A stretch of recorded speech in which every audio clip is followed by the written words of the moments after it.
പുതിയൊരു വീഡിയോയിലേക്ക് എല്ലാവർക്കും സ്വാഗതം. ഇന്നത്തെ വീഡിയോയിലൂടെ നമ്മൾ ഉണ്ടാക്കാൻ പോകുന്നത് ഒരു സ്റ്റുഡിയോ ലൈറ്റാണ്. സിമ്പിളായിട്ട് സ്ക്രാപ്പായിട്ടുള്ള സാധനങ്ങൾ മാത്രം ഉപയോഗിച്ചുകൊണ്ട് എങ്ങനെ ഒരു സ്റ്റുഡിയോ ലൈറ്റ് ഉണ്ടാക്കാമെന്ന് നോക്കാം. സോഫ്റ്റ് ബോക്സ് എന്നൊക്കെ പറയുന്ന ഒരു തരത്തിലുള്ള ലൈറ്റാണിത്. അപ്പോൾ ഇതിന് ഞാൻ ഉപയോഗിക്കുന്ന സാധനം എന്ന് വെച്ചിട്ടുണ്ടെങ്കിൽ നമ്മൾ ഈ സീലിംഗ് ഒക്കെ ചെയ്യുന്ന ആ ഒരു പ്ലാസ്റ്റിക്കിൻ്റെ മെറ്റീരിയൽ ഉണ്ടല്ലോ, അതാണ് ഇതിന് വേണ്ടിയിട്ട് ഉപയോഗിക്കുന്നത്. അപ്പോൾ ആവശ്യമായിട്ടുള്ള അളവിൽ നമ്മളിത് കട്ട് ചെയ്തെടുക്കുക എന്നുള്ളതാണ് ആദ്യത്തെ പണി. ഇതിൻ്റെ ഈ കോർണറുകൾ ഒരേ അളവിൽ വരുന്ന രൂപത്തിൽ വേണം കട്ട് ചെയ്തെടുക്കാൻ, ഇല്ലെങ്കിൽ ഒരു വൃത്തിയായിട്ട് ഇരിക്കില്ല. കട്ട് ചെയ്യുക എന്നുള്ളത് വളരെ സിമ്പിളാണ്. നമ്മൾ കത്തി കൊണ്ടോ ആക്സോ ബ്ലേഡ് കൊണ്ടോ ജസ്റ്റ് ഒന്ന് ഒരു വര ഇട്ടതിന് ശേഷം ജസ്റ്റ് ഒന്ന് മടക്കിയാൽ ഇത് പൊട്ടിക്കിട്ടും. അപ്പോൾ ആ ഒരു കറക്റ്റ് അളവിൽ നമ്മൾ 4 പീസ് ഇതേപോലെ കട്ട് ചെയ്തെടുക്കുക എന്നുള്ളതാണ് ആദ്യത്തെ പണി. അടുത്തതായിട്ട് ഇതെല്ലാം നമുക്കൊന്ന് ഒട്ടിച്ച് കൊടുക്കാം. ഫ്ലെക്സ് ക്യൂക്കോ ഫെബിക്വിക്കോ അങ്ങനെ എന്ത് കെമിക്കലുണ്ട് നമുക്കിത് വളരെ ഈസി ആയിട്ട് ഒട്ടിക്കാൻ പറ്റും. ഒട്ടിക്കുമ്പോൾ ഓരോ ഭാഗങ്ങളും ക്ലിയർ ആയിട്ട് അളവുകൾ മാറാതെ വേണം ഒട്ടിക്കാൻ. ഇല്ല എന്നുണ്ടെങ്കിൽ ഈ ഒരു കറക്റ്റായിട്ട് ഒരു വൃത്തിയായിട്ട് ഇരിക്കില്ല. അപ്പോൾ അതുകൊണ്ട് ഓരോ ഭാഗങ്ങൾ ഒട്ടിക്കുമ്പോഴും വളരെ ക്ലിയർ ആയിട്ട് ചെരിയാതെ ഒട്ടിച്ച് കൊടുക്കാനായിട്ട് ശ്രദ്ധിക്കുക.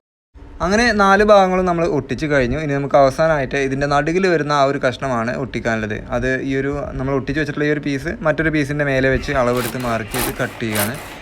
ആദ്യം ഈ ഒരു പീസ് ഒട്ടിച്ചതിന് ശേഷം അതിൻ്റെ മേലെ ഒട്ടിച്ചാലും മതി. പക്ഷേ അപ്പോൾ ഈ ഒരു LED ഫിറ്റ് ചെയ്യാൻ കുറച്ച് റിസ്ക് ആയിരിക്കും. അപ്പോൾ അതുകൊണ്ടാണ് ഈ ഒരു ഭാഗം അവസാനമായിട്ട് ചെയ്യുന്നത്. അപ്പോൾ ഇതിൽ വെക്കുന്ന ലൈറ്റ് എന്ന് വെച്ചിട്ടുണ്ടെങ്കിൽ ഇതും സ്ക്രാപ്പ് തന്നെയാണ്. മുമ്പ് മറ്റൊരു ആവശ്യത്തിന് ഉപയോഗിച്ചിരുന്ന LED സ്ട്രിപ്പ് ലൈറ്റ് വാം കളറിലുള്ളതാണ് കേട്ടത്. അപ്പോൾ ഈ വാം കളറിലുള്ള ഈ ഒരു LED വേറെ ആവശ്യത്തിന് ഉപയോഗിച്ചിരുന്നതാണ്. അത് ഒഴിവാക്കിയപ്പോൾ ഈ ഒരു പർപ്പസിന് വേണ്ടിയിട്ട് ഉപയോഗിക്കുന്നു എന്ന് മാത്രം. അപ്പോൾ ഏകദേശം ഒരു 6 LED ഓരോ ലൈനിലും വരുന്ന രൂപത്തിൽ 4 ലൈനായിട്ടാണ് ഇതിൽ ഞാൻ ഈ സ്ട്രിപ്പുകൾ ഒട്ടിക്കുന്നത്. അപ്പോൾ അങ്ങനെ ഏകദേശം എല്ലാം ഒട്ടിച്ച് കഴിഞ്ഞു. ഇനി നമുക്കിതിൽ വയറുകൾ കണക്ട് ചെയ്യാനാണ്.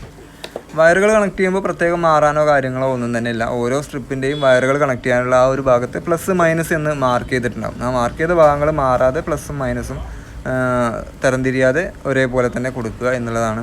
ഏറ്റവും അവസാനം വരുന്ന ആ ഒരു ഭാഗത്ത് നമ്മൾ 2 വയർ പുറത്തേക്ക് എടുക്കുക എന്നും അത്ര മാത്രമേ ഉള്ളൂ. സോൾഡറിങ് കഴിഞ്ഞതിന് ശേഷം നമ്മൾ ഇതൊന്ന് ടെസ്റ്റ് ചെയ്ത് നോക്കുകയാണ്. ഒരു 12 വോൾട്ട് 7Hൻ്റെ ബാറ്ററിയിലാണ് ഇത് ടെസ്റ്റ് ചെയ്യുന്നത്. ടെസ്റ്റ് ചെയ്യുമ്പോൾ വളരെ ക്ലിയർ ആയിട്ട് വർക്ക് ചെയ്യുന്നുണ്ട്. നമ്മളിത് ബാറ്ററിയിൽ വർക്ക് ചെയ്യുന്ന രൂപത്തിലല്ല ഇത് ഫിറ്റ് ചെയ്യുന്നത് കേട്ടോ. ഒരു അഡാപ്റ്റർ വെച്ചിട്ട് AC കറണ്ടിൽ തന്നെ വർക്ക് ചെയ്യുന്ന രൂപത്തിലാണ്. അപ്പോൾ ടെസ്റ്റിംഗ് എല്ലാം വളരെ ക്ലിയർ ആണ്. ഇനിയിപ്പോൾ നമ്മൾ പുറത്തേക്ക് എടുത്തിട്ടുള്ള 2 വയർ 2 ഹോൾ അടിച്ച് ഈ ഒരു ഫ്രെയിമിൻ്റെ പുറത്തേക്ക് എടുക്കുകയാണ്. ഈ ഒരു ഷീറ്റിൻ്റെ പുറം ഭാഗത്താണ് നമ്മൾ ഈ അഡാപ്റ്റർ ഫിറ്റ് ചെയ്യുന്നത്. അപ്പോൾ ഇങ്ങനെ പുറത്തേക്ക് എടുത്തിട്ടുണ്ട്. ഇനി ഇത് ഈ ഒരു അടിയിലുള്ള പീസ് ഈ ഒരു ഫ്രെയിമിലായിട്ട് ഒട്ടിച്ചു കൊടുക്കുകയാണ്. അപ്പോൾ ആ ഒരു ഭാഗം കംപ്ലീറ്റ് ആയിട്ടുണ്ട്. ഇനി നമുക്ക് ഈ ഒരു അഡാപ്റ്റർ ഈ ഒരു ഫ്രെയിമിലായിട്ട് ഫിറ്റ് ചെയ്യുക എന്നുള്ളതാണ് പണി. അപ്പോൾ ഇതിൽ വയറുകളൊന്നും മാറാനൊന്നും കാര്യങ്ങളൊന്നും തന്നെ ഇല്ല. കറുപ്പും ചുവപ്പും വയറുകൾ വരുന്നുണ്ടാവും. ഇതിൽ കറുപ്പ് നെഗറ്റീവാണ്, ചുവപ്പ് പോസിറ്റീവാണ്. അപ്പോൾ സ്ട്രിപ്പ് ലൈറ്റിൽ നിന്ന് നമ്മൾ പുറത്തേക്ക് ഇട്ടുള്ള കറുത്ത വയറും ഈ ഒരു കറുത്ത വയറും തമ്മിൽ ജോയിൻ ചെയ്യുക. അതേപോലെ തന്നെ സ്ട്രിപ്പ് ലൈറ്റിൽ നിന്നും പുറത്തേക്ക് ഇട്ടുള്ള ചുവന്ന വയർ ഇതിലുള്ള ചുവന്ന വയറിലേക്കും ജോയിൻ ചെയ്ത് കൊടുക്കുക. അതേപോലെ ഈ ഒരു അഡാപ്റ്ററിൻ്റെ ഓപ്പോസിറ്റ് സൈഡിലുള്ള 2 ചുവപ്പ് വയറുകൾ ഇത് നമ്മൾ ഫേസ് ന്യൂട്രോ മാറിയാലോ പ്രശ്നമൊന്നുമില്ല. ഏതെങ്കിലും 2 വയറുകൾ അങ്ങോട്ട് കണക്ട് ചെയ്ത് കൊടുത്താൽ മാത്രം മതി. അങ്ങനെ വയറുകളൊക്കെ കണക്ട് ചെയ്ത് കഴിഞ്ഞു. അടുത്തതായിട്ട് നമുക്ക് ഈ ഒരു പേപ്പറിൻ്റെ ഈ ഒരു ഫ്രെയിമിൻ്റെ മേലെ ആയിട്ട് ഒരു പേപ്പറോ തുണിയോ വെക്കുക എന്നുള്ളതാണ് പണി. ഒരു വെളുത്ത തുണിയാണെങ്കിൽ നല്ലതാണ്. ഞാനിവിടെ ചെയ്യുന്നത് ഒരു മില്ലക്സ് പേപ്പർ ഇതിൻ്റെ പുറമെ ഒട്ടിക്കുക എന്നുള്ളതാണ്.